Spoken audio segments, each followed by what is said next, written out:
So let's have an introduction to all our speakers this evening. We're really lucky to have so many wonderful people joining us for tonight's event. We have got Ed Hopkins, who is the founder of Dark Green PR, which works with green focused business to help them communicate effectively. So Ed, give us a little wave. We've got Dom Winter from Protect Our Winters, which is a charity that campaigns for better climate policy. There's Dom. We've got Rachael Westbrook, who's the founder of EcoSki, a clothing company that provides sustainable brands on a hire basis. Thank you so much for joining us, Rachael. We've got Morgan Bagshaw, a keen skier who took the flight-free pledge after arriving on the slopes this winter to find no snow. Hello. And later we'll be joined by Iain Martin, who runs Ski Flight Free, which helps people to get to the slopes without flying. And this event is being recorded and will be available on our Facebook page after the event is over. So I'm going to pass over to Anna for our panel session. Thank you everyone for joining us this evening. Thanks so much, Lou, and thank you. Yeah, thanks for joining us, everybody. It feels like quite a timely event for us to be running here at Flight Free UK. Now, we run several events throughout the year. So this is the first of 2023 and usually exploring a topic of the day. And this really feels like the year that we're all talking about winter sports. There was a period over Christmas, late Christmas and New Year, where it really was very unseasonally warm. And for many people, that illustrated the reality of the climate crisis. So we're going to explore several things in this event. First of all, what the climate crisis means for winter sports, but also what we can do about it, because of course, a lot of what we do here at Flight Free UK is inspire people to change their behaviour, change their habits, or take action for the climate. So we're going to be giving you some practical examples and ideas of what we can do as individuals to ensure that the snow is on the slopes for years to come. And of course, that's not just for our winter sports and activities, it is for the survival of what, you know, if we're going to talk about it widely, the survival of the human race and everything that relies on the planet for its life. But also, you know, we've been, some people use the glaciers and the snow as the canary in the coal mine. So once this really illustrates the kind of tipping point for climate. So yes, practical points about what we can do, and also looking at what we need the industry to do and wider policy. You know, how can we make sure we are putting in place climate friendly policies to enable us to not only enjoy skiing in generations to come, but also as I mentioned, to make sure that we are protecting nature and protecting ourselves. So really looking forward to hearing from everybody on the panel. My personal interest in this is I went skiing for the first time this year with Ed on the panel. And it was a wonderful trip. It was really good fun, but it was it's quite worrying when you kind of think, you know, what are we doing? What impact does this have on the planet? So brings up some difficult questions. Right, so to set the scene, we're going to go to Dom first. Dom from Protect Our Winters, appropriately called Dom Winter. No joke. And just if you could set the scene, please, Dom. So what are we looking at when we think about climate change and the effect that has from a science point of view? You know, what are the problems with warmer winters? I think the narrative has sometimes been, oh, well, you know, we won't need to fly on holiday quite so much because it'll be nice and hot here in the UK. But that's not really what's going to happen, is it? So could you go ahead and tell us a few things about the reality of it? Yeah, for sure. Thanks, Anna. So I'm going to talk initially about environmental changes. So I think glaciers are the most obvious and visible in terms of these. And I think even over the last 10 years, you see people that have regularly visited the same areas, a massive receding in those glaciers that should be there year round. But it's actually, yeah, directly already had quite a big impact on the length of the season. So compared to the long-term average, there's already about 36 fewer days of snow cover in resort areas. So more than a month, and it's in fact about a month since the 70s, not just since that long-term average, but just in that last few decades. So that's a pretty substantial change. If you think that's going sort of from 6 to 5 months, pretty significant. And if we continue on the current trajectory, then you'll continue to degrade the number of months that you have snow surety. So why does this happen? Well, you get a snow line increase, like an increase in where the snow can settle down to about 100 to 150 meters for every degree that it warms. And in the Alps, it's already warmed about 2 degrees. The global average is 1.2 degrees. In the Alps, that's already 2. So it's kind of a canary in the coal mine of this is where the planet is heading, is more than 2 degrees. So what that means is, yeah, it's more likely to rain at those at higher altitudes or elevations than it would have before. So it's redefining what is unseasonably warm, which Anna mentioned. That warmth we saw earlier this season, it's been an exact example of that, where ski resorts were having to open lifts to bikes rather than skiing because there just wasn't enough snow at the altitudes where we're trying to ski on it. So it's really great for resorts that are around 1,200 meters, and it's a surprising number of the resorts in the Alps. And then when you're looking at more like 2,000 meters, and many resorts do operate up to these sorts of altitudes or even higher. But at these sorts of altitudes, it depends massively on what we do in the coming decades. And depending if we take a high emissions or low emissions scenario, that has the sort of influence in terms of either being 30% less snow or 70% less snow. So there's a massive opportunity here, depending on what we do next, to yet define what happens at those relatively high altitude resorts. It's not just the snow sports, it's looking at mountaineering, for example. It's making a lot of routes that were safe unsafe, and creating reduced opportunities for climbing. So whether they now have to close famous routes and mountains. And so that's like the environmental changes, but really how we're trying to talk about the knock-on implications of that, right? It's not just about holidays. That's a very privileged perspective to have. And it does influence people and get people's interest, but it is the type of that wider iceberg of impacts. So this has massive implications for local economies that are massively reliant on this income from the tourism. And not just that, but the water, I mentioned those glaciers. And in high emission scenarios, many of those glaciers will be gone in the coming decades. And there's millions of people, literally hundreds of millions of people are dependent on water that flows from the Himalayan glaciers alone. So there's huge numbers of people will be impacted by these changes rather than it just being about snow sports. So that's kind of the changes in terms of winter. And in terms of other outdoor sports, there's also wetter winters in the UK, in fact. So it's worse for other sports, flooding, landslides. As I mentioned, this is just the tip of those wider impacts. But hopefully that's a bit of an overview of some of those more snow sports related ones for you. Yeah, really useful. Thanks, Dom, for setting the scene. Okay, so next let's come to Rachael. So Rachael, you're the founder of EcoSki, and I understand that it was your personal passion for winter sports that led you to set this up, because you realized what Dom was just talking about, you know, the future of winter sports does seem quite precarious. So could you please outline for us what inspired you to set up EcoSki, and also why is your company part of the solution?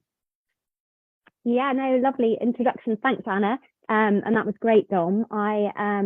It was the realization really that clothing has a huge impact, and the emissions that released through production and also end of life. Really, EcoSki was a result of just too many failed and disappointed attempts trying to find suitable ski kit for me and my family.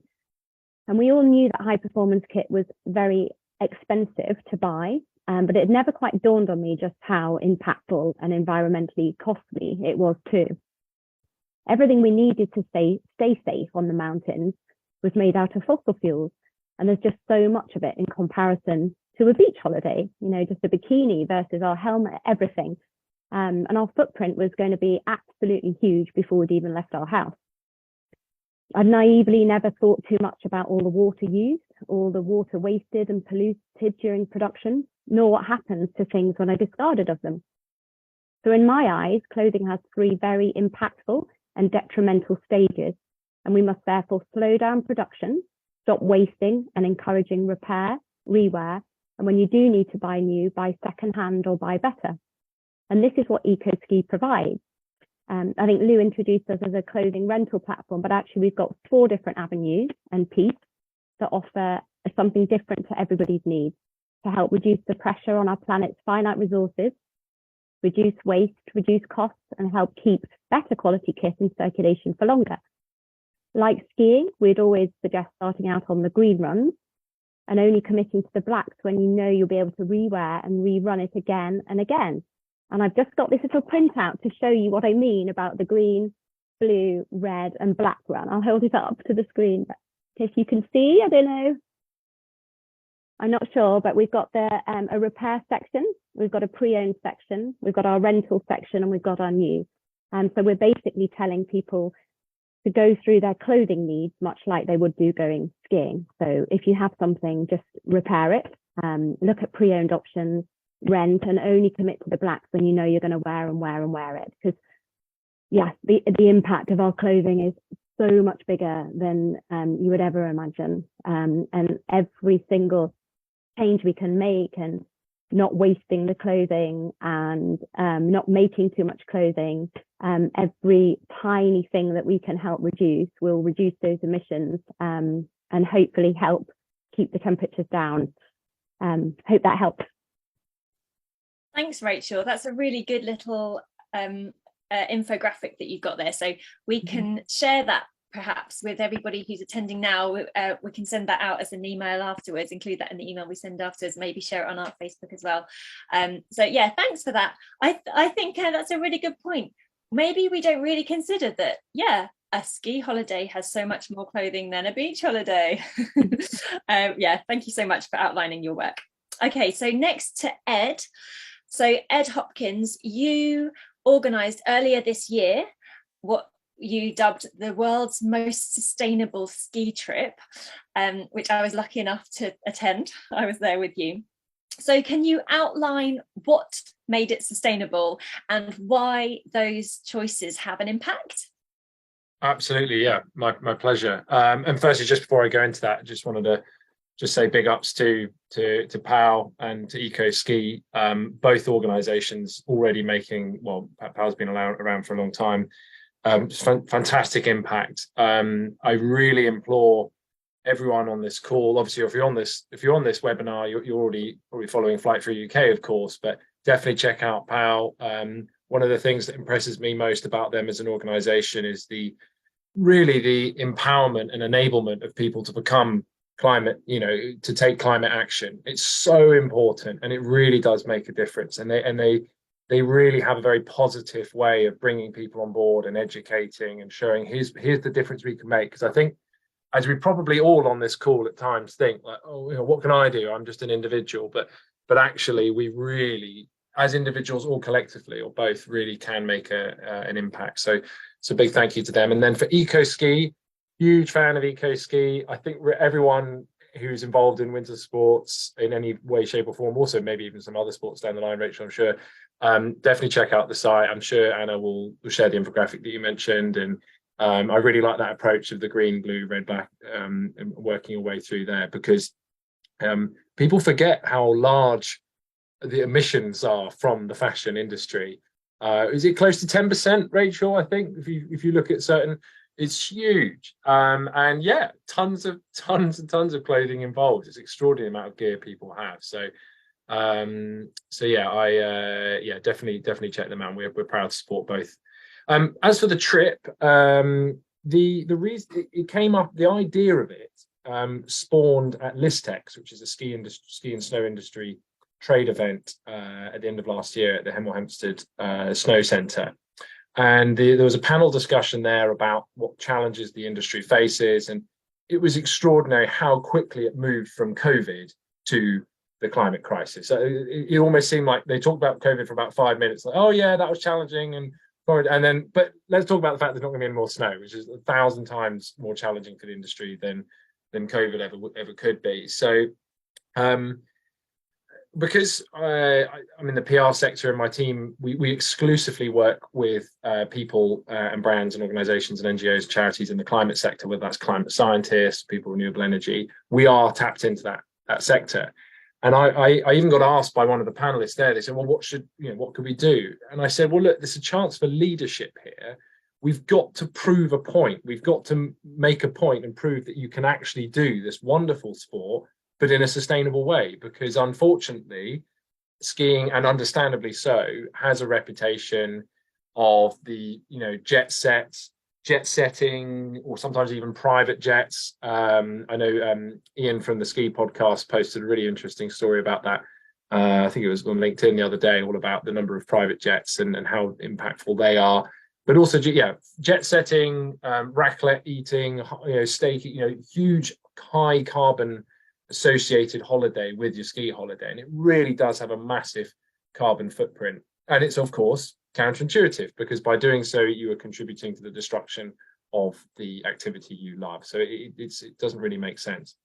But it's had that reputational challenge. So the whole idea of the trip was to turn it on its head, so no, we can do it. So what we did is we thought, well, let's look at the transport. I'm pleased to say Eurostar, if you haven't taken it already, is the greenest form of transport in Europe. And I can back that up with figures. It's around 6 grams of carbon per head per kilometre, which is extraordinary. So for reference, compare that to flying.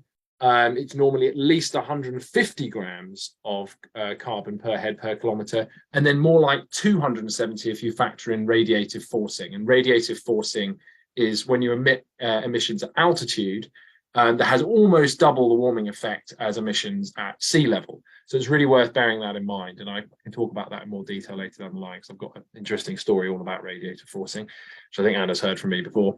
So anyway, so the transport was the first thing. So we went by Eurostar, which you might be wondering, well, it's an electric train, so that's cheaper, but why has it got such a small carbon footprint? Well, the reason is the majority of electricity on the French grid, which is where the power comes to Eurostar, comes from nuclear, which is a lot, like it or hate it, nuclear is a lot lower carbon footprint than coal-fired power stations or coal, oil, gas, or traditional fossil fuels.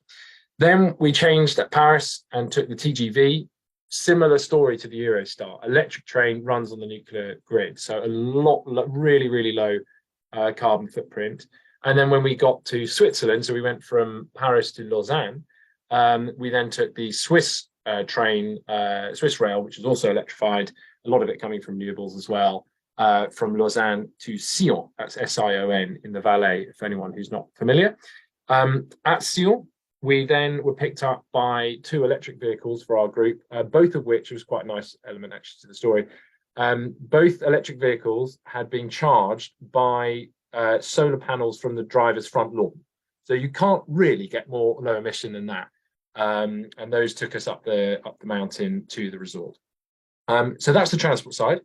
The resort side is another part of the story. So it is worth looking at resorts and what they're doing. So the resort we went to is, full disclosure, I am biased. I'm going to be really, the resort itself is called Anzère. That's Anzere. It's a small resort in the Swiss canton of the Valais. My grandparents used to live there, so I've spent a lot of time there in my youth, in winters and summers. So I know it inside out. But one of the great things about Anzère is its heating doesn't run on fossil fuels. The vast majority of the resorts, around 80% of the resort's heating, comes from Europe's largest off-cut wood pellet burner, which saves around almost 2 million litres of heating oil a year. Now, of course, biomass isn't perfect. There are issues with that. But from where they are and the options they have, and the fact that the wood pellets come from offcuts, it's a way, way better option than oil or coal or other forms of heating, or gas, of course.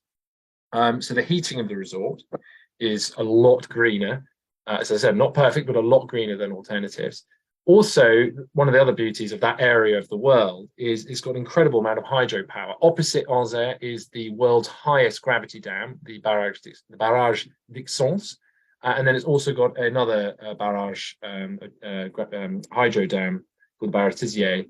So nearly all of its energy, but a huge majority of it comes from hydropower as well. So the resort's energy comes from mostly renewables. Its heat comes from mostly renewable. Technically, if you want to classify offcuts as a renewable, and then the transport was also as sustainable as possible. By the way, when I say world's most sustainable trip, I'm talking obviously from London to the Swiss Alps. Obviously, if you live there and you walk up or whatever, then you're not going to be able to come out with that. So it's really from London out to the Valais. The other element is food. We shan't forget food. Huge carbon footprint associated with that, and we can get into that in more detail if you want later on. But all the food for the entire trip was plant-based, which the resort helped organise. A lot of the meals are great. Not all perfect. Some of them it was new, and they hadn't done it before. And there were some funny moments, which I'm sure Anna will recall, especially when one person was trying to be really helpful and sweet, but they were offering us tuna thinking it was plant-based, so we had to correct them, but it was actually surprisingly doable and easy to do, and it has a heck of a lot smaller carbon footprint and land footprint and water footprint to have a plant-based diet. And then of course the clothing, eco ski. So Rachel very kindly organized for eco ski wear to be arranged for us on the trip. Anna, I know you were kitted out with some brilliant eco ski gear, and that really helps as well. So people didn't suddenly have to go out and buy loads of new gear, new clothing, and then of course our ski gear itself, our actual skis and poles, are all rented from stock that already exists out there in Oz Air. So the whole point is we really try to cover every base. So transport, the heating of the resort, the energy of the resort, the food, the clothing, even the other subparts of the transport, as in the cars up to the resort. So we really tried to cover every base. But I'm very open to questions about it. I'm sure some people will. But as I said, the reason we did it was to prove a point and show that you can do this. It's not impossible, because otherwise, if you don't prove that it can be done, people will think you just can't do it. But it was actually so easy, especially the train part. It was a beautiful journey. It's actually cheaper than you might think, especially when you add up all the other costs associated with flying, and actually quicker than you might think as well. We left on the Eurostar for St Pancras that morning. I think it was a 7 a.m. train, wasn't it, Anna? And we were in Oz Air by, ready with coffee in hand, getting out with our ski boots by about 5 p.m. later that day. That's really not that bad. I think I've covered the main basics of the trip there, but as I said, I'm sure people will have questions later on. No, that's a great overview. Thanks, Ed. And yeah, of course, we're going to come back to the question of individual action in a short while, so I'm sure we can explore a little bit more of what you've just talked about. But let's come to Morgan now. So I'm going to be a bit more slick with my slides here. Morgan, I'm sorry I haven't put any of your links or your social media, because you are here on an individual level to share your personal story, because you are someone who is a ski enthusiast, and you are one of the people who was affected and inspired by the lack of snow this season. So can you please tell us about your ski trip that you went on at Christmas, what happened, and why you then decided that you were going to take the Flight Free pledge? No problem. Thanks for having me tonight. So we flew to Austria between the Christmas and New Year period this year. It was a trip that we were really looking forward to. We had rescheduled it twice because of COVID, and it was the first time we were going to be taking our children skiing. So it was a really exciting family holiday that we were looking forward to. I've been skiing many times in Austria and was really looking forward to nice cold weather. And so I was very surprised when we landed in Innsbruck that it was 14 degrees. It was absolutely boiling. And I was really confused initially. I thought, where's the snow? As we were flying in, there was a little bit of snow on the caps of the mountains. And I thought, okay, there will be snow as we get higher up the mountain. And as we were in our coach going up the mountain, there was just no snow. And I found it incredibly confusing and really, really sad, because I couldn't understand why at the end of December it was so hot and literally it looked like a beautiful spring day. And I remember we got to our ski resort, which was purposely a low-level ski resort because we were going to be teaching our children how to ski. And the only snow I saw when I looked around these beautiful green mountains was a strip of white man-made piece down the mountain that everybody was cramming into trying to ski on. And it was really, really confusing. And I think at that moment, it hit me that this was the most sobering ski trip I'd been on, because if there was ever, a epitome of climate crisis looking at you, that was it. It was boiling hot. Everybody on the bus was complaining that they were hot, and there was just obviously not going to be anywhere to ski. And as the week went on, we were there for a week. I realized that was the hottest January on record, and that Europe was going through this incredible heat crisis. And it just struck me that I'd flown there. My family of 4 had flown there on this, this short haul flight. We flew from Birmingham. It took us about an hour and a half to get there. And I just thought, why? I could look around and I could see that, collectively we had all caused this problem. And so I said to my husband, look, after we get home, I don't want to fly anymore this year. We do have a European holiday planned in the summertime, and we plan to go skiing again at Christmas.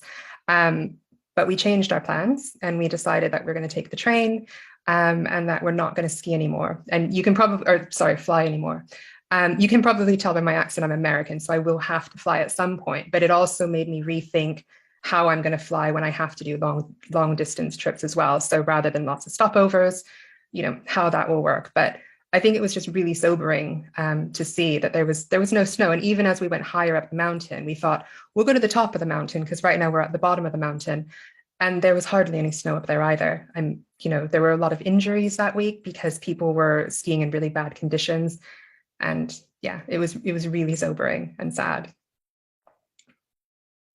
Thanks so much for that, Morgan. I think it's so powerful to share these personal testimonials. So thank you for that story. And yeah, I wonder if other people this season have felt the same, and hopefully have come to the same conclusion as you, because that's what that's our purpose here at Flight Free UK, to inspire people to take some time away from flying, be conscious about the flights you're taking, stop completely if possible. Obviously for you, as you've mentioned, it's not entirely possible to be completely flight free, but to start making those decisions and to take that action. So thank you so much for sharing that. And appropriately, let's just invite Iain Martin onto our panel briefly. So Iain is he created Ski Flight Free, which is a platform that helps people to travel without flying to the slopes. So this would be quite a nice segue into that. So Iain, if you could just quickly outline the ways in which we can get to the slopes without flying for those people who, like Morgan, have decided, okay, not going to fly anymore. What are the options for those people, please? Hi, Anna. Yeah, thanks for that. Just to clarify then, it says the Ski Podcast, which I'm the presenter of, and a few people here. Rachael has been on the podcast before, and Dom and representatives from Protect Our Winters. I also set up a lobbying group, I guess you call it, called Ski Flight Free in 2019. And it's interesting listening to Morgan just then. I think a lot of people have had this realization this winter, when conditions have been so particularly bad, particularly at the beginning of the winter, that actually something does need to be done. We've been trying to lobby about this for a long time. I know that, Anna, you haven't flown for a very long time, and Flight Free itself has been going, for a long time. But it really feels that there is some momentum gathering at a very rapid speed. And Ed mentioned Listex, and that whole discussion at Listex, this industry event, really was all about sustainability and the different angles. And I'm very keen for people to ski. It's something, I love. I've been working in the industry for a long time, and I was lucky that my parents skied and introduced me to it at a young age. But equally, I'm very mindful of the fact that the carbon footprint of a ski holiday can be relatively high. And if you fly, then 50 to 70, maybe 80% of your carbon footprint is going to be in your flight, your travel out there. And as Ed observed earlier, you can knock that down straight away by traveling by train, for example. And, he gave a few numbers there, but typically it's about 15% of the carbon cost of flying. There's lots of different ways of measuring it. And Ed did go into a lot of detail there about you have to go by Eurostar because that's the only way to travel by train from the UK. Sorry, my dog's just come into the room. She's not going to contribute, I don't think. And then from there, it's very straightforward to change in Paris. It's just a couple of stops on the metro and then go down to the Alps. Now, you can do that very easily in a day. And Ed mentioned the time and the money. It takes a little bit longer than flying, and it might cost a little bit longer, more than flying, but it doesn't have to be. If you're organized, it's a bit like flights. If you book your train tickets in advance, they don't cost as much. And, my most recent trips to the Alps take me almost all the way to the resort, not just to an airport that is 2-3 hours away from a resort, but all the way. So it's a door-to-door experience. And it's not just France as well. If you get to Paris, it's very easy to change there and go on to Switzerland or to Austria, which I've experienced on a number of occasions as well. There's also one direct train service. There used to be more. Eurostar used to run a couple of services a week. Excuse me. Eurostar used to run a couple of services a week, but now there's only one direct train service. It's run by a company called Travelski. With their operation, you actually have to buy a package with them, but it works out as very good value for money. So you're getting your train travel with them, your accommodation and your lift pass and a transfer up to the resort. And that goes on a Saturday. It's actually an overnight service. So it goes through the night. On the Friday night, you arrive into a resort on the Saturday morning, so you can get an extra day's skiing in. One thing I'd say about that service is it's not, if you're an experienced train traveler, it's not a couchette service, it's a sit-up seat. It is relatively uncomfortable, having tried it, depending on your size. But you get an extra day skiing in, and you have the bonus of having a low carbon footprint. I've also driven out to the Alps a number of times. If you drive and you're traveling in an ICE vehicle, internal combustion engine vehicle, you really need to have 4 people in the car before it actually the carbon footprint is less per person than flying. But if 4 people are in the car, it is less. It's nowhere near the reduction if you took a train. However, more recently, I have driven out to the Alps in an electric vehicle a couple of times. And once was in a Tesla, once in a non-Tesla. Like I say, it's easier in a Tesla because there are a lot more superchargers along the way. But the big advantage of that is that the carbon footprint is negligible. If you're recharging from one of the major superchargers along the way, they use renewables. So there's no footprint from that electricity itself. If you travel by Eurotunnel, that's also extremely low. I think it's something like 2 kilograms in each direction in total. So if you had 4 of you in the vehicle, divide that in half, it's really going to be 4 kilograms in total for the entire journey. Not going into the details of the embedded costs of the car itself in the first place, but that is your absolute lowest possible way of getting out to the Alps.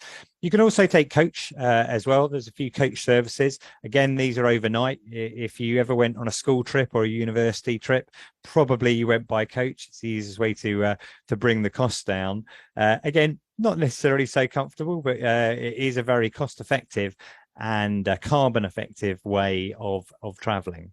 And if you want to have a look on skiflightfree.org, there are lots of case studies on there that I've written up that detail my experiences and also other people's experiences of traveling either by electric car or by train to different destinations. And just in terms of train, one final point I'll make on that is it's not just the time and the money. I'm sure, Anna, when you went by train, that it's just a different experience in itself. You have time. It's not like a constant set of deadlines. When you go to an airport, you got to get to check in, you got to get to security, you got to get to the gate, etc. When you arrive at London St Pancras, typically it takes about 20 minutes to get through, and you can enjoy the journey. And when you're traveling on the French bit, depending on the time of year you go, you'll be traveling alongside, maybe Lake Geneva or Lake Lucerne or something like that. These are extremely beautiful places to travel. And the Wi-Fi is good as well if you want to work. So there's a lot more to it, to that journey. And I think, when you're traveling by train, for example, that holiday, starts earlier. So hopefully that's useful to people thinking about other ways of traveling on a ski holiday than flying.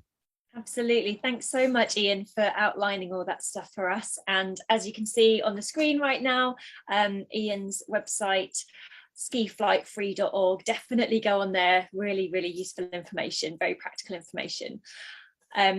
I should also mention that we've solely talked about the Alps so far, but of course we do have destinations that you can ski much closer to home. So it's not even about having to cross the channel and go down to France, Switzerland, Austria. You can go to Scotland, which will just simply by virtue of being a bit closer will reduce your carbon footprint, and some fantastic ski resorts up there. So let's not forget that as well. Okay, so we're going to have 3 questions to the panel, and then we're going to go over to questions from the audience. So my first question for the panel is going to be, I suppose this is a little bit of a moral question. Should we be skiing at all in a climate crisis? Does anybody, let's take it in turns to answer that. So Rachel, do you want to go first on that one? I can try. I think everybody on the panel, even the people in the audience, the reason why we're all here now is because we really want to keep skiing in the climate crisis. And I kind of take the view that absolutely every single thing that we do is contributing to the climate crisis. Everything we buy, everything we waste, everything we eat, everything. And so I think in terms of sustainability, I feel like life is all about balance and not tipping the scale. I'm very conscious of not wasting food, not wasting clothing, not, re-wearing, and obviously my passion lies with clothing. But when it comes to skiing, it's a passion and it's a love, and we all want to continue doing it. And me personally wouldn't want to give it up. Because I feel that we just need to do it better, and I will cut back on other areas of my life. I haven't been on a flight since 2018 myself. We don't go on summer holidays. When we do, we'll drive, and we're aiming to go to Scotland in April to try and ski. So I think we just be mindful and, do what we can in every aspect, because every single thing that we do impacts the global temperatures. So yeah, just be mindful and try and keep doing it. Thanks, Rachel. And Dom, do you want to come in on that one? Yeah, for sure. So yeah, I had a really great day snowboarding up in Scotland actually in December, splitboarding. That was incredible. And have been to France for 2 weeks at the end of January by coach and train, and that was really good too. I timed it really luckily just when most of the snow that's fallen this season all seemed to happen that week before that. So I'm keen to keep snowboarding. I'm a really keen snowboarder, but I try and go a few weeks every year. And yeah, just I go by train or by coach. The last 4 or 5 trips since like 2018 or so, I haven't flown for it. And I think, yeah, it's a bit of a question like how far you take it otherwise. The great thing about skiing or snowboarding is the nature connection of it. Like you really have a great experience, and you're in tune with the mountain, and you are like, it just feels amazing.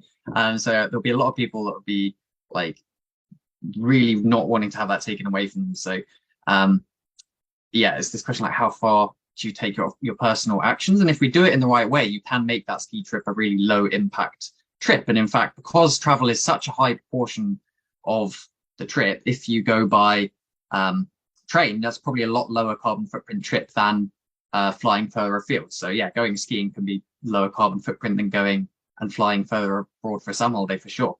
Yeah, just the opportunity there to then use that experience to protect places we love.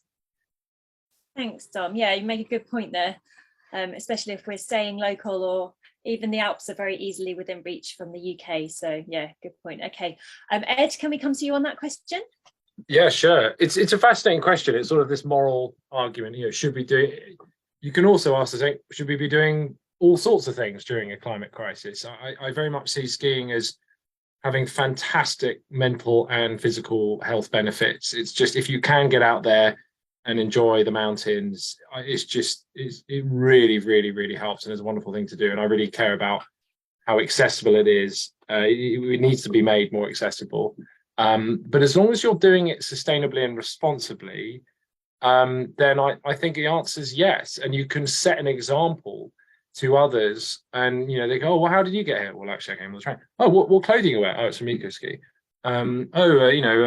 What food is that you're having there? Oh, actually, it's plant-based. And what charities do you support? Oh, actually, I donate to POW. And there's all sorts of ways you can set an example whilst you're out there to others, because that whole industry, and when I say the industry, I'm talking about the big consumer base of other skiers and boarders, needs to change and needs to be led by example.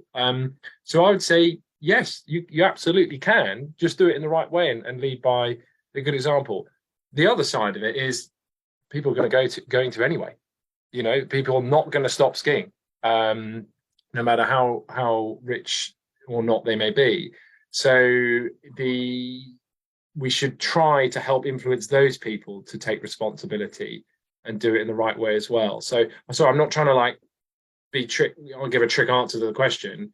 I believe we can and still should, but at the same time, people will anyway. So we may as well work with them and show them that you can do it in the right way. Thanks, Ed. Yeah, I think that's a good point. So Morgan, do you have anything to add for that one? I imagine that you, as someone who has skied a lot and you want to introduce your children to it, you probably think that, yes, we should continue skiing. So do you have anything to add? No, I absolutely agree. As you said, it's something that I'm passionate about and that we want to pass down to our children. But I think that's a privilege of being able to do that. And I think that, as has already been said by the other panelists, to continue doing that, we need to be much more mindful of the choices we make, whether it's, the plant-based diet and some of the great tips that were shared during the sustainable ski trip. So I'm definitely going to continue skiing. But I'm going to make sure that I do it in a much more positive and impactful way, and be a lot more mindful of the choices I make, where we go. I love the idea about hiring the clothes. I think one of the things I felt really guilty about on our ski trip in December is that a few weeks before, I went out and bought all new ski clothes for my kids because I didn't actually know that I could rent it. And because it was so hot, they didn't wear most of it. And I actually felt so guilty that week, thinking, I've got all this new ski kit, and I'm pretty sure by next season, my kids are going to grow out of it. And this is really bad. And so that is something now that I'm like, light bulb, I won't be doing that again. And so I will make sure going forward that we do it in a way that is hopefully much more sustainable, definitely. And hopefully setting an example for all of our skier friends and, people we know. Excellent. Great. Well, glad to connect the dots here for you, Morgan. Absolutely. Okay, so next, on that topic, let's segue straight into the next point, which is about what individuals can do. And we've already covered quite a lot of it with with what you were saying, Ed, about the transport and the diet and the clothing, of course, from Rachel's company. So, but let's just condense all that information so we can have those really handy takeaways for the people who are watching. What can individuals do to reduce the impact of their ski holidays? Rachel, do you want to give us a little roundup first? Oops, hi. Keep pressing too many different buttons. So just from a clothing perspective, I think, there's pros and cons of every single piece run that we have, the repair, the pre-owned, the rental and the new. So exactly like Morgan said, be mindful. So perhaps the rental won't suit everybody if you're skiing lots and lots in one season, obviously renting kit, shipping backwards and forwards. But obviously, again, buying new, you don't want to be buying new kit and growing out of it in the next season. So just really thinking about those different choices that you have. And if you are renting kit or buying kit, make sure you're renting from brands or businesses, not pushing anyone towards EcoSki, but some brands. I was talking to Ed about it yesterday. There's the few articles floating around at the moment about fast fashion being introduced onto the slopes, and there's kind of a lot of people kind of copying high performance brands, getting them on the high street, making cheap, poor quality they're ultimately going to fall apart and end up in landfill producing methane and adding huge amounts to the global warming, which ultimately is reducing our snow line. So that's my tip from a clothing point of view, because I'm sure everyone else will have lots of other tips. But one of my big things that I mentioned to Iain when I last saw him actually at Listex, I said in resorts, I really want the hotels or the apartments to have some form of like dial in the rooms. I really want someone to introduce this. So everybody is incentivized to reduce their footprint, because whenever I go away, the heating's always on, the lights are all on, and you just think, you know, I always turn everything down, but I bet loads of people just walk out, close the door and don't think about it. But I said to Iain, if we had a little dial and everybody was encouraged to turn it down when they left, turn the lights down, and they check in every day, and if they've kept their usage below a certain point, then they earn tokens to spend in the bar and just things. So people, I think, positive reinforcement, a bit like bringing up the children, you know, telling someone you can't do something goes in one ear and out the other. But if they're working towards something, I think that works a treat. So things like that would be my tip. Love that idea. We'll come back to that in the next question. But yeah, thanks, Rachel. That's fantastic. Okay, Dom, would you have anything to add about what individuals can do to reduce the impact of their ski holidays? Yeah, so definitely going without flying as much as possible has been stated. That would be like the number one in terms of reducing the carbon footprint. In terms of where you go, only within France really, but you can look for green resorts based on something called Flocon Vert, which spells like Flocon Vert.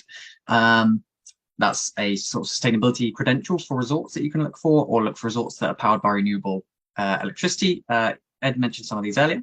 And yeah, reducing that equipment footprint as well, much lower if you can rent or buy secondhand. So yeah, support organizations like EcoSki and the businesses that are doing it right, and we can build a better industry around this.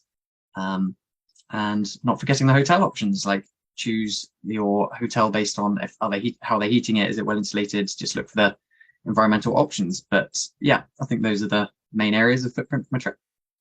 Yeah, thanks. I think that's a good point, Dom. So it's obviously, we can cover this in the next question, what the resorts themselves need to do. But if we as consumers actively choose those resorts that we see are doing the right thing, then that will encourage them to do more. And that's something we can do as individuals. So if you could drop that Flocon Vert into the chat, that would be helpful, I think. Thank you. And Ed, let's come to you then. I know you covered it very comprehensively when you were speaking about the sustainable trip, but do you want to summarise that or add anything extra to this question about individuals? Yes, I would love to, and I'll try and sort of give a fresh take. Obviously, you're building on what I was saying earlier. I just really would encourage everyone, and I say this about all things related to the climate crisis, to just don't be afraid to show in a really positive light the example. And that's what I was talking earlier about when you're talking to other skiers or boarders about what you're doing. So if you're on a trip and you're doing the right things and you're trying to travel there most sustainably and eat sustainably and clothing wise, that's great. But just try and help inspire others. Talk about, so he says, the question is, what can individuals do to reduce the impact of their ski holidays? Well, if on that ski holiday, and I'm not saying go out and preach and be sort of over the top, but, subtly and in a friendly way, if you end up chatting to others and influencing them to reconsider their next trip about how they do it, there you go. I mean, that's brilliant, isn't it? You could actually help influence all sorts of other people. So don't underestimate your own ability to help, spread the good message. It really does help. But yeah, of course, the big drivers are the travel, the food, and the clothing. That's just try and look at that to begin with, and that really helps. Then of course the resort helps as well. So yeah, hopefully that was a useful summary. But yeah, just go out and speak to people, engage.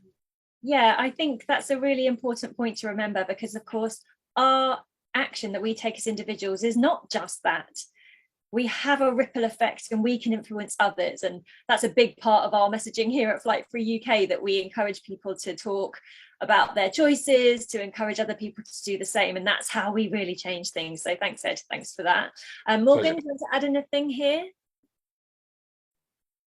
No, I think it's all been covered, to be honest. Absolutely.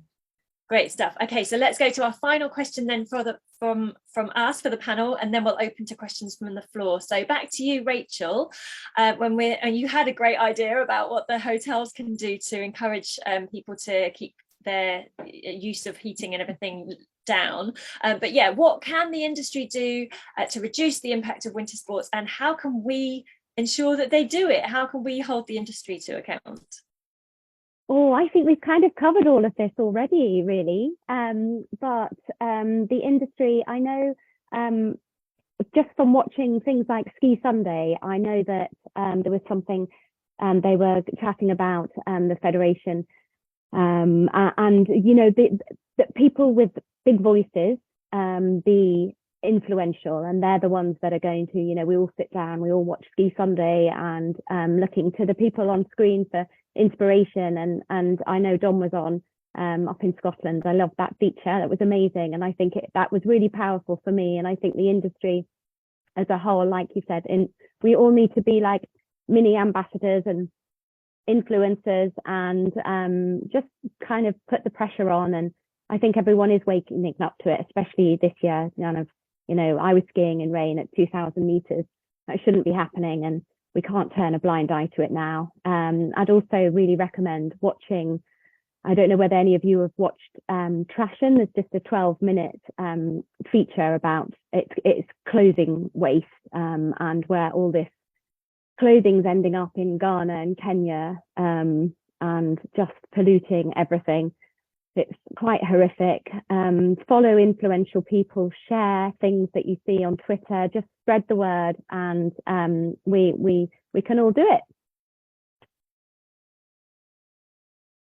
Brilliant. Okay, so Dom, you probably have quite a lot to say on this one, because that's a lot of what your charity focuses on. So go ahead.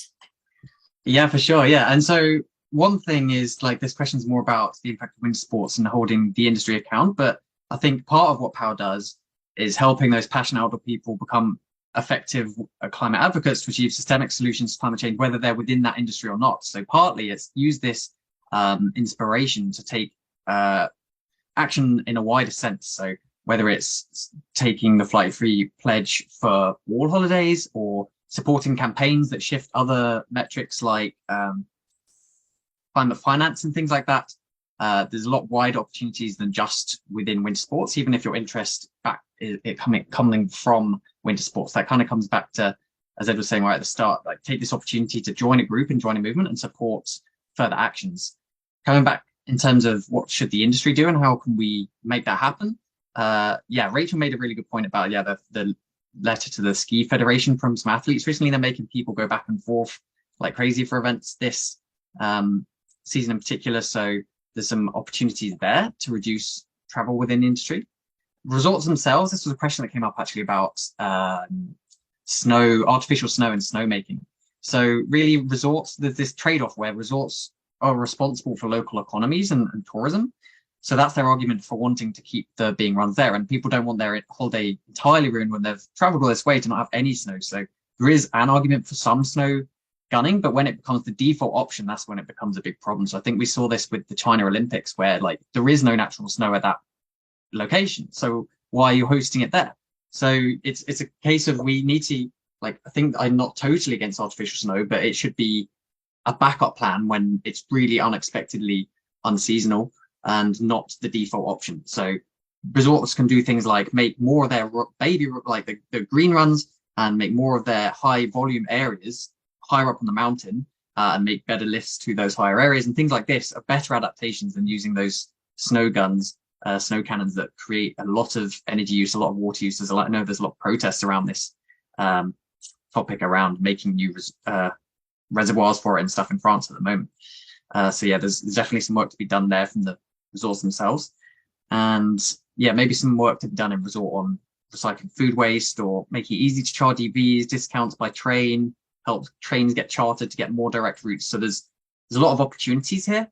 Also from the travel companies, there's helping people understand which resorts are easy to get to by train, helping them book that, reducing the impact of their hotels, helping them be more rentals. So there's all sorts of opportunities, and we can help that come about by supporting the businesses that are doing the right thing and booking those opportunities.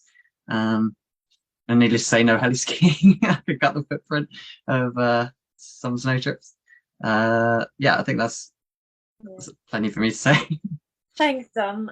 Yeah, I'd love to see incentives for arriving by train. So, for example, I think some resorts do this actually, just a handful. If you arrive by train, you get a free ski pass, lift pass, for example. You know, wouldn't that be brilliant? And isn't that a great way to not only incentivize the train, but also get it into people's heads that you can arrive by train? If resorts were to make that a big deal and a big policy and signs everywhere, you know, if you arrive by train, show us your tickets and you get a free lift pass. Yeah, I want to look out for Alpine Express in Morzine. Maybe you can, there's Iain posting about. Great, thanks, Dom. Okay, Ed, over to you with that question. Thanks. A couple of things, just a big picture thing to say, and then also a couple of specifics. Start with the specifics. I was really inspired by something I listened to recently on Iain's the Ski podcast recently, where he was talking to people within the industry about incentives and making it easier, but also it's kind of nudge theory, isn't it? Which is what Rachel alluded to somewhat too. You know, making it easier. Just say, you know, Iain, you might have to step in later and remind me, but there was one resort or chalet in particular group that were doing, I think it was meat-free Mondays. And if people really wanted meat, they can order it, but they just had it as the default that day. And that's just a nice, simple example of a way of, you know, reducing that element. And yeah, we've talked, there's some chat going on in the chat right now about free passes and incentivizing. I think that stuff is so important. It really is. Thank you, Iain. That was quick. The Ali Cats, that was it. Ali Cats Chalet Holidays in Morzine. It was really interesting episode. Really encourage people to go listen to that on the Ski podcast. So yeah, those sorts of incentives, helping people, help nudge them in the right direction to make better decisions, whether it's transport, food, clothing, whatever it might be. I mean, Rachel, there could be scope for some sort of partnership with EcoSki in the future, and you know, some sort of discount on passes if they turn up in EcoSki. Well, I know it's quite hard to validate that, but you know, there's some ideas like that. But if I can just set the scene from a big picture point of view for a moment, because I work, my life is the climate sector. My team and I work with climate scientists. This is literally what we do. I cannot stress enough just how important it is from an industry and consumer point of view that action's taken. If you look at the climate change as a whole, there are three key elements as to whether we're going to solve it or not. There's government, there's business and business industry, and then there's the public, consumers. You ideally need all three if we're going to tackle climate change. And probably you won't be surprised to hear that the progress on the governmental side is so slow. Some of it actually not even progress, it's regressive. Especially if you look at some of the policies that have been happening all around the world. My team were at COP26 in Glasgow, and we came back on the train. Bizarre how many people flew up from London to that. It didn't really make much sense. But and I cannot begin to tell you just how our expectations were low. But it went lower than our expectations were of actual governmental action. It was like, wow, it really is going to be down to the other two. It's going to be down to businesses and industry and consumers and the public. That feeling and that acknowledgement has not gone away. If anything, it's got stronger.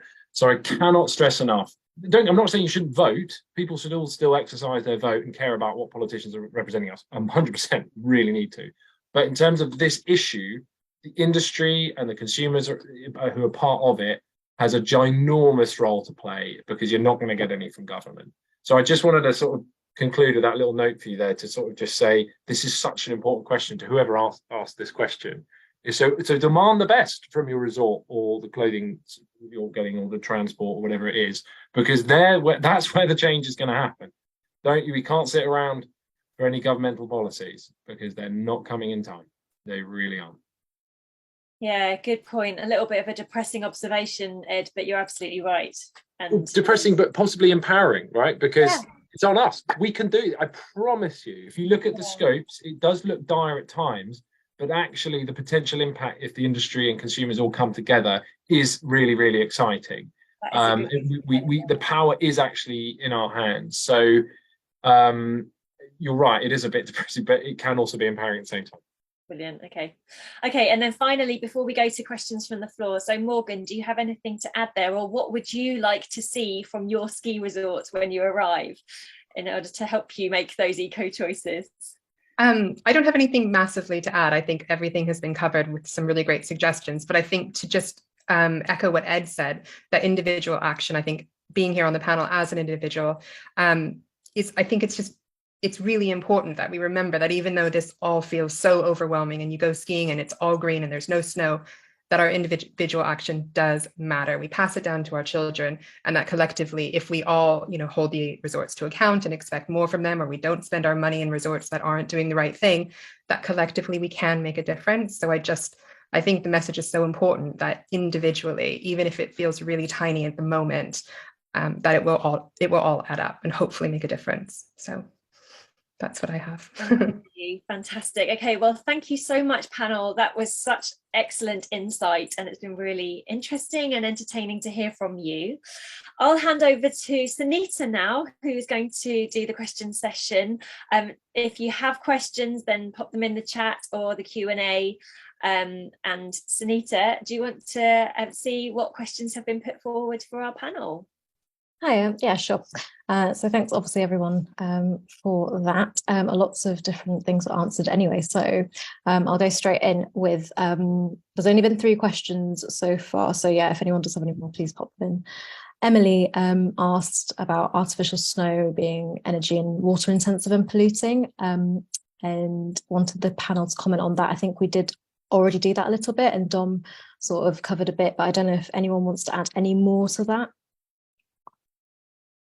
I think we covered it quite well. I could expect it briefly that it is obviously expensive, so resorts don't really want to have to do it. One thing that people often say is that it won't be possible forever if things get too warm, but actually they're making it like with additional energy and additives, you can kind of make it work at pretty high temperatures. So we don't want to see that happen.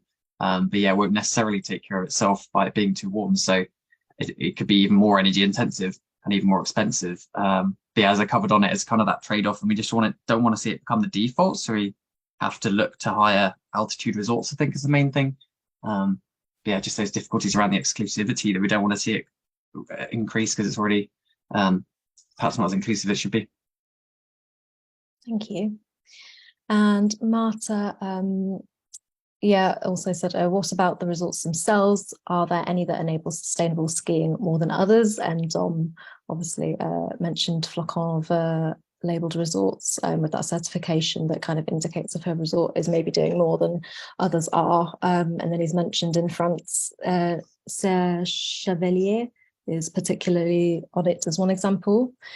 And then Ed's added, Anzer is worth a look. So if anyone else wants to add to that question, or sorry, to that answer. Yeah, I think this, can I just, if I may just add on this? Yeah. I think it's really interesting that, obviously, Dom, you recommended a useful site there to help identify this. I think, and I know I always think things from a publicity point of view, naturally, I think we can do better as an industry to help people make more informed choices about resort. Because if people start choosing on, because people do, a lot of people are starting to care a lot more about this crisis and will be more, careful as to which resort they choose. No doubt about it, it's already happening. People are asking questions like this. So if people start, if that information is easily accessible, more so on a wider scale, perhaps to the whole of Europe and then hopefully the whole of the world, then people will start going to the resorts, and that will put pressure on other resorts that are still running majority on fossil fuels and other things like that. So Courchevel has a private runway, right, for all the private jets to fly in. So and that's where the World Championships were for the skiing there in Mirabel. So I do think I would love to see a collective pressure and like a league table or something like that to help people find these resorts really easily. And then through that, it builds pressure on other resorts to get their act together, because it is doable. You can do, these resorts can do this. It's not easy, but it's doable. Can I add in there, because there was an article recently, wasn't there, which showcased 10 of the most sustainable resorts. Did anyone see that and remember what the list was? I think one of them was Val d'Isère. One of them was Costerel, which has this is the runway on its slopes, so I didn't agree with that one. But which publication? Sorry. Yeah. Which publication, Anna? Sorry, I was just trying to help you. I'll try and find it. This was in the Telegraph. So it was top 10 sustainable skis. I just found one in CNN that I posted to the panelist chat. So I think it's the same one. It sounds like Iain knows. Iain wasn't which had Val d'Isère first.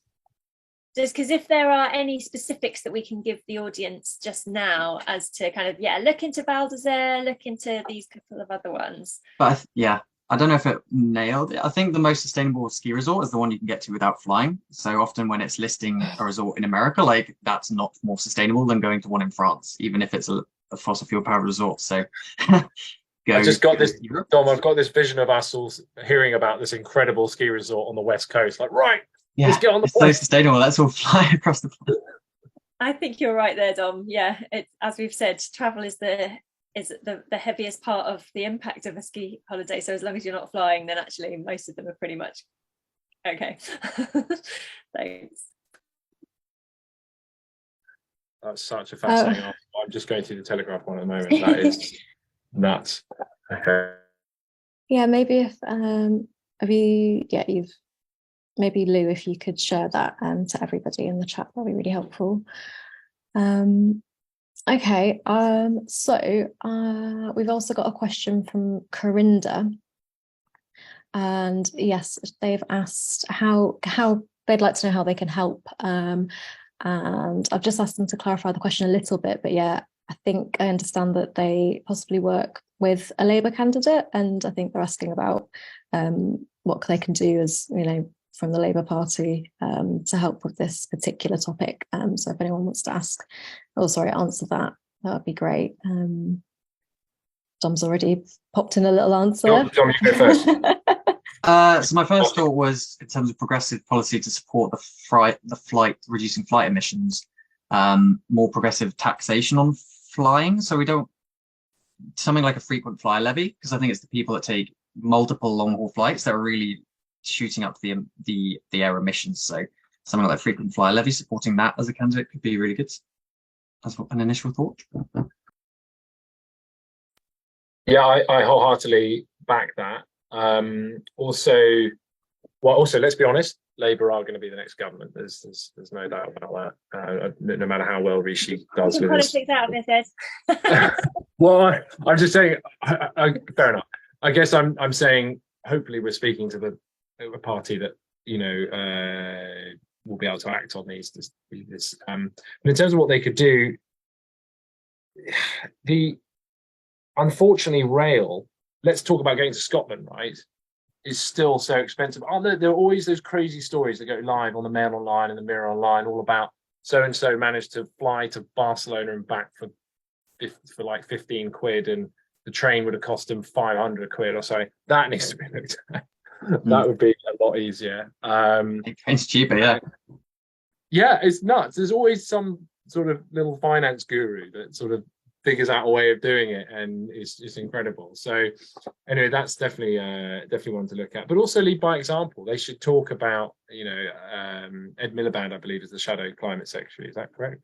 I'd like to see him talk about just why the Alps and snow in Europe is the canary in the coal mine, and actually sort of raise this issue a bit more, because I think that will get more people onto the climate crisis and actually to care about it more than they would for other reasons. Because unfortunately, a lot of people won't care about the climate crisis until it starts affecting them and their holiday. It's just how it is, unfortunately. Thank you. So I have a question, if I can ask that, because there's no more from anyone. Again, if you want to ask anything, now's your chance.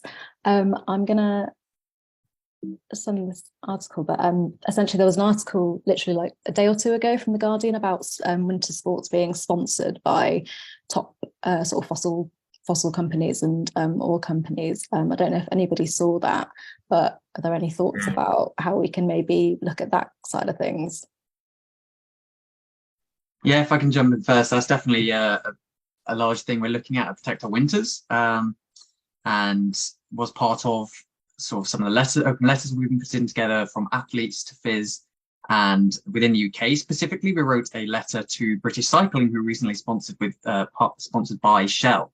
So now all the British cyclists have the Shell logo on their shoulders, which is nice. So I think it's particularly stark within the snow sports industry, and we just need to stamp that right out, because it does give them a social license to operate, and give them opportunities to lobby governments and things like this. So yeah, hopefully we can use this opportunity to engage with those bodies and stop that happening. We're hopefully going to be able to deliver some carbon literacy training to British cycling and these sorts of things to make progress with that and help the athletes speak out about it and shift the view sets within those organizations. Yeah, absolutely agree with that. It's a great story. That it really shines a light on this. So it's a fine piece of journalism from Damien Carrington. Be heard. You know, if you're someone that goes on ski holidays and snow holidays, and you go to resorts, so this comes up, or if you're someone who follows the tour, you know, you watch some of the FIS events, talk about this. Talk about this. Say, oh, I'm not going to go, or don't go, but make sure people know why you're not going. So I'm boycotting it because it's sponsored by Gazprom and Equinor. So, you know, you've really got to make them realize that the sponsorship deal from a fossil fuel company or someone similar will hurt their audience and actually drive people away. That's all they care about is money. So if those organizations that have accepted that advertising and sponsorship from those start to think, oh, actually this is going to hurt our base. Because let's be honest, if you're someone who loves FIS snow, competitive events, and you want to go watch it, you're someone who's naturally probably going to care about the climate crisis, what it's doing to snow. So it's not a big leap to make. You should then really start complaining and say, this is outrageous, I'm not going to watch another event or whatever, because that actually does turn heads and brings about change. Thank you. Okay, so does any of the panelists have any questions to ask each other before I hand over to Lou? No more questions. Cool. Okay, so yes, I'll hand over to Lou just to close this. So thank you for answering all those questions. Thank you so much, everyone, for attending tonight. And that was just really, really interesting to sit and listen to, and get an insight on the skiing industry and whether or not we can make it more sustainable. And it sounds like we can, definitely providing that we show that it can be done by Ed and Rachel, your company and everything. So yeah, it's been really, really great to hear it from our speakers this evening. You've all been amazing. And thank you to everyone who's attended tonight and listened, and thank you so much for just participating in one of our Flight Free events. We do hope that you're inspired to do something to protect the climate so that the snow will be there for the generations to come. So if you can take a look at our website and sign up to our Flight Free pledge, it's flightfree.co.uk. I'm sure that'll be popped in the chat. And if you have enjoyed this event, please consider making a donation so that we can put on more events in the future. You can just click the donate button on our website. And this recording will be available shortly on Facebook as well. So you can share it with your friends or anyone who didn't make it tonight and missed out. So thank you so much for everyone for attending. And again, to our wonderful panelists, you've been brilliant. Thank you so much, everyone. You're free to go. Enjoy your evenings. Hope you get up to something nice. Thank you so much, everyone.